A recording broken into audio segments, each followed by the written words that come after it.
What's up, guys? Welcome back to another video. Join me as I dive deep into the Exodus chapter 22 to uncover what it says about trusting your neighbor. Can I figure it all out in one sitting video? Today, we're going to be exploring one of the most fascinating passages in the Bible that deals with our relationship with our neighbors. In Exodus chapter 22 is a treasure trove of wisdom on building trust, reciprocal responsibility, and ethics in our communities. But what does it say about trusting our neighbors? And how can we apply these timeless teachings in our modern lives? That's what we're going to be diving into. Without further ado, let's get started. If we open our Bibles up to Exodus chapter 22, verses 7 to 15, the reading of our scriptures. Suppose someone leaves some money or goods with the neighbor for safekeeping, and they are stolen from the neighbor's house. If the thief is caught, the compensation is double the value of what was stolen. But if the thief is not caught, the neighbor must appear before God, who will determine if he stole the property. Suppose there is a dispute between two people who both claim to own a particular ox, donkey, sheep, article of clothing, or any other lost property. Both parties must come before God, and the person whom God declares guilty must pay double compensation to the other. Now suppose someone leaves a donkey, ox, sheep, or any other animal with a neighbor for safekeeping, but it dies or is injured or is taken away, and no one sees what happened. The neighbor must then take an oath in the presence of the Lord. If the Lord confirms that the neighbor did not steal the property, the owner must accept the verdict and no payment will be required. But if the animal was indeed stolen, and the guilty person must pay compensation to the owner.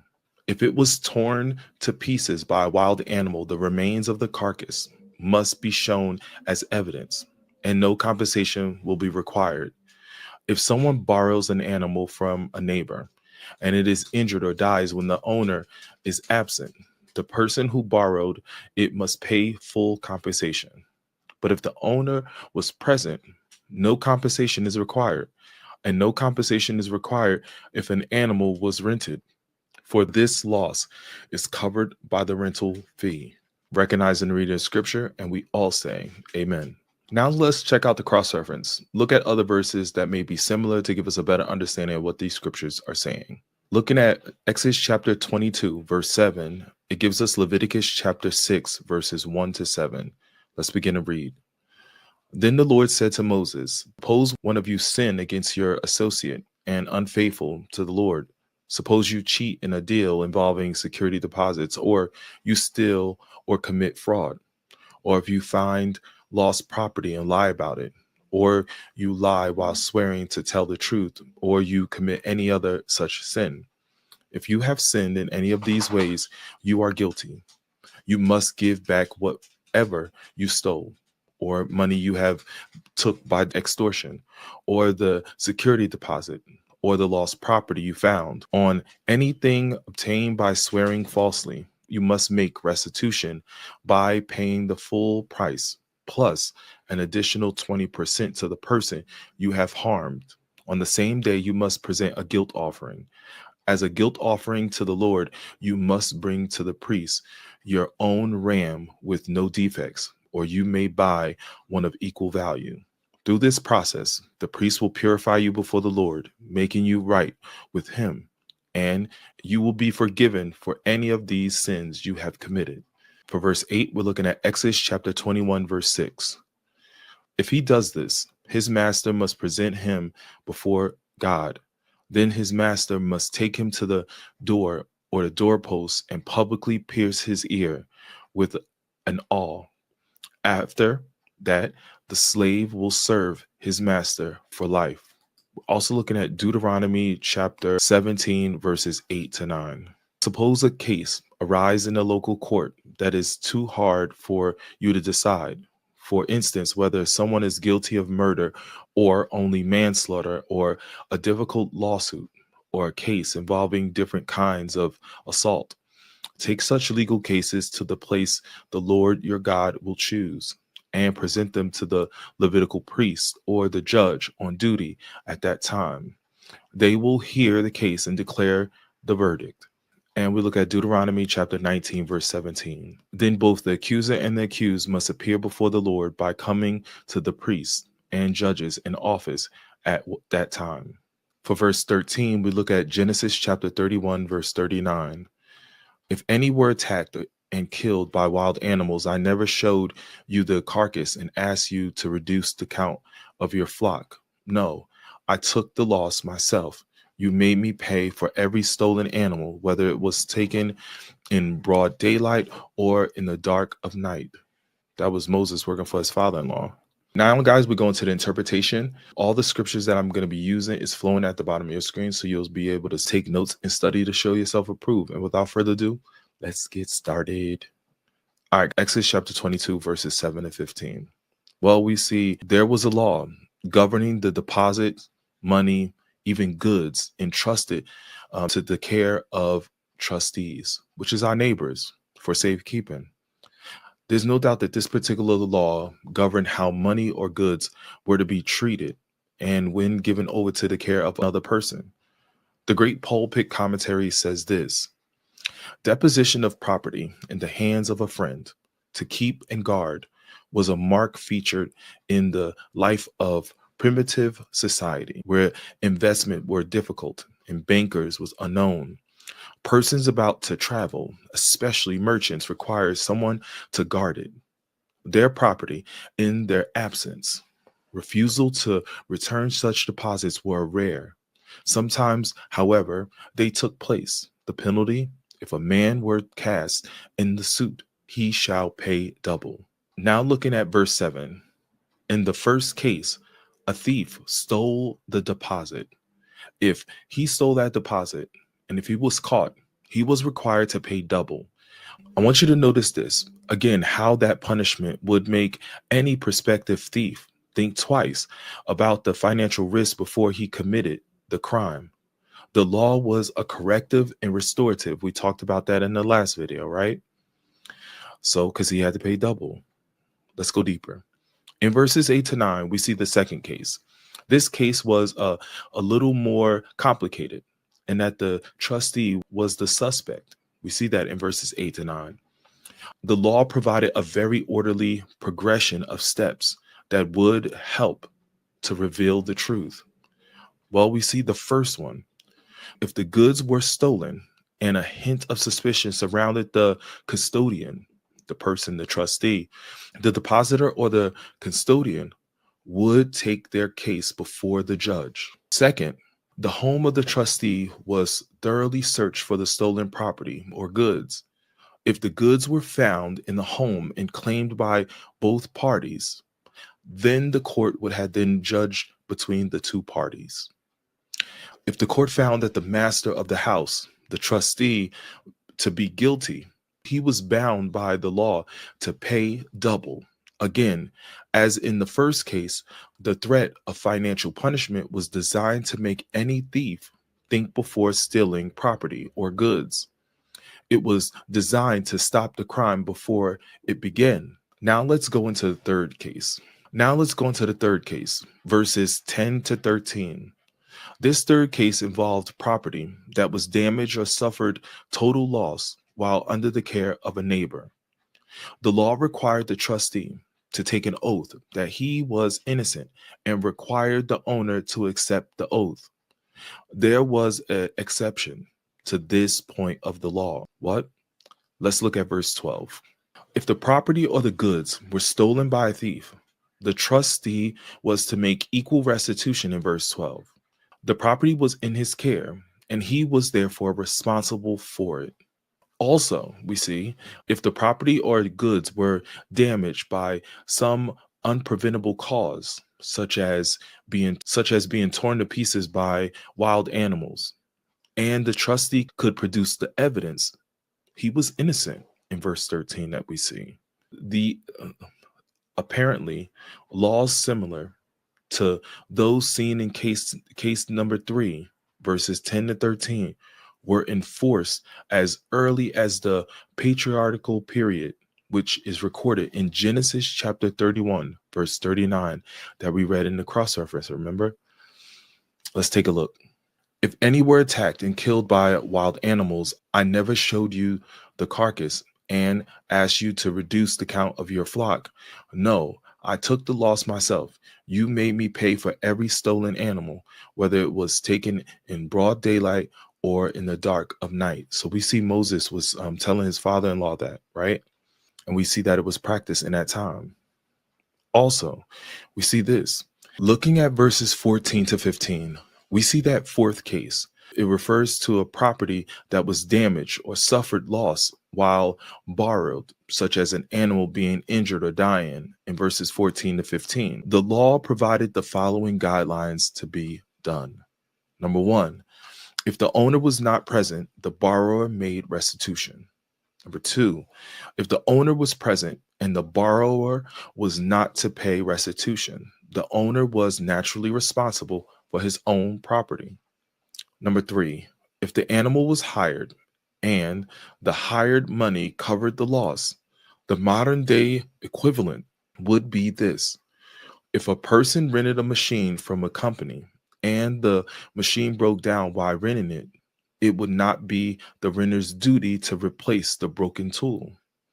The money he paid to rent the machine would cover the owner's risk of doing business.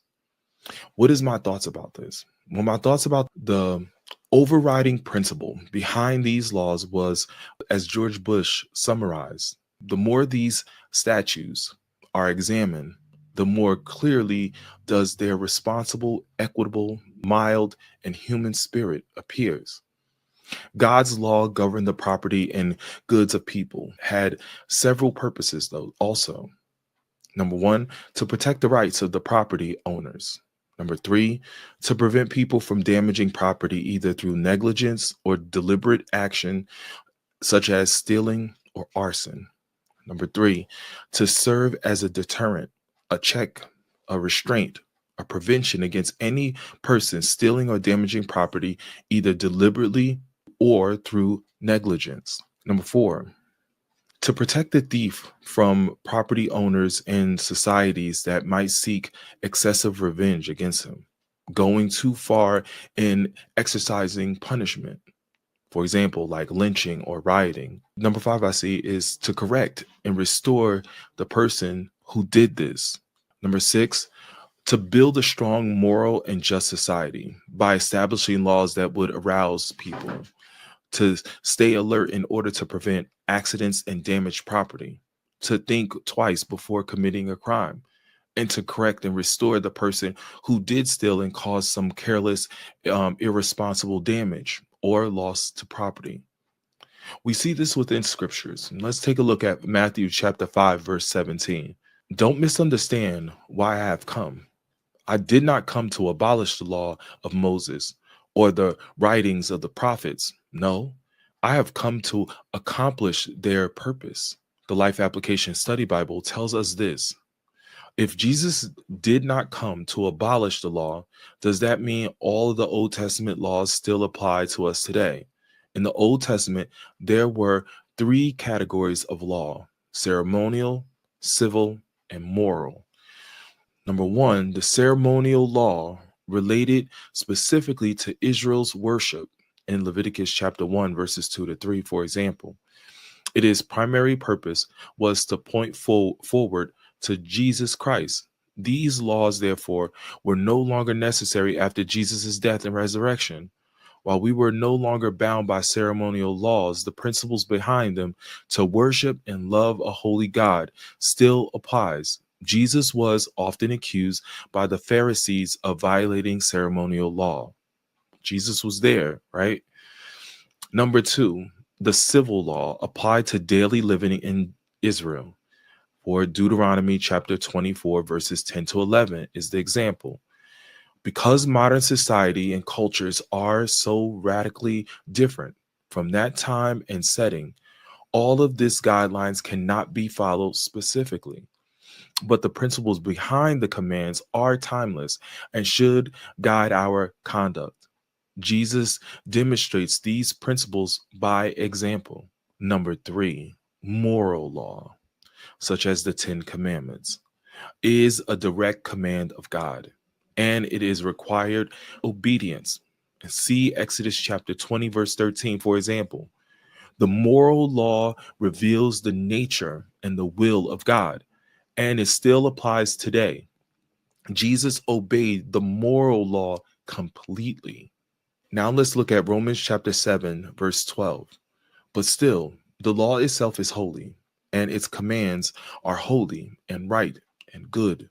And let's look at First Timothy chapter 1, verse 8. We know that the law is good when used correctly. Now let's do a brief recap. There's no doubt in Exodus chapter 22 is part of the book of laws and a set of community regulations given to the Israelites after they left Egypt. This chapter is, in particular, focuses on the social and economic relationship within the community, guiding everything from property rights to social justice.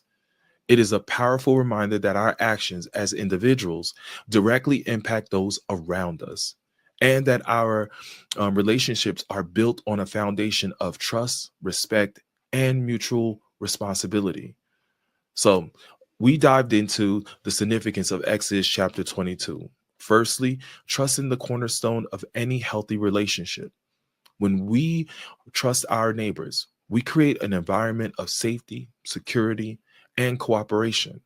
This trust isn't just about feeling good about each other, it's about being reliable, transparent, and accountable.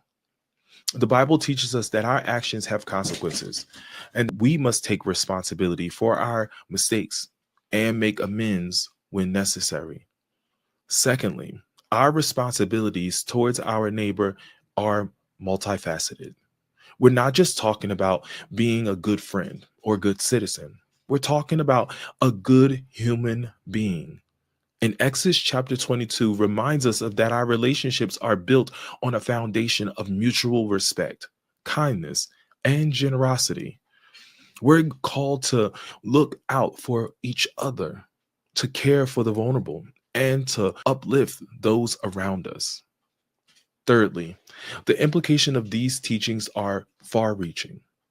When we trust our neighbors, we create a community that are more cohesive, more supportive, more just. We create an environment where people can thrive, grow, and reach their full potential. And when we apply these teachings in our modern lives, we become an agent of change, promoting culture of trust, empathy, and understanding. Lastly, in Exodus chapter 22 teaches us that our relationships are a reflection of character, of our character. When we treat our neighbors with kindness, respect, and generosity, and we're not just doing them a favor, we're reflecting the character of God. We're demonstrating that we value their dignity, their worth, and their humanity. One of the most striking examples of this is in the story of the Good Samaritan. A man is beaten and left for dead. And it's not the priest or the Levite who stops to help him. It is the Samaritan, the outsider, who shows compassion and kindness. The story illustrates a power of trust and reciprocity in our relationships. When we take the time to care for others, we build bridges, we break down barriers, we create a more just and compassionate world.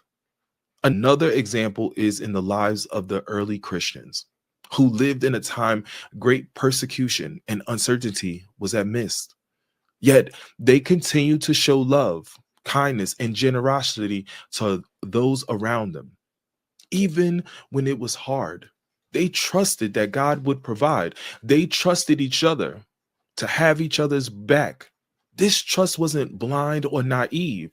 It was grounded in their faith, in their values, in their commitment to each other, their commitment to their neighbors. In the same way, when we trust our neighbors, we open ourselves up to the possibility of being hurt, of being betrayed, of being let down. But we also open ourselves up to the possibility of deeper connection, of meaningful relationships, and of creating a better world. When we take the risk of trusting others, We're not just changing our relationship, we're changing ourselves. Some might argue that trusting others is a recipe for disaster, that people will take advantage of us, or that they will be hurt. But I believe that's a narrow view of trust. Trust isn't about being naive or blind, it's about being wise, it's about discerning, it's about knowing that people will make mistakes. But it's also about knowing we can learn from those mistakes and grow as a result of those mistakes. In conclusion, trusting our neighbors is not just biblical imperative. It's a fundamental human need. When we trust each other, we create a world that more loving and more compassionate and more. I want to leave you with this question today. How can you build trust with your neighbors, your colleagues, or your friends? Take a moment to reflect on that. And let's continue the conversation in the comment section below. Tell me about it. And if you want to explore more biblical teachings on relationship trust, check out other videos on my channel and check out Proverbs chapter 27. I want to thank you for watching. God bless you. God bless your family. And I'll see you in the next. Thanks.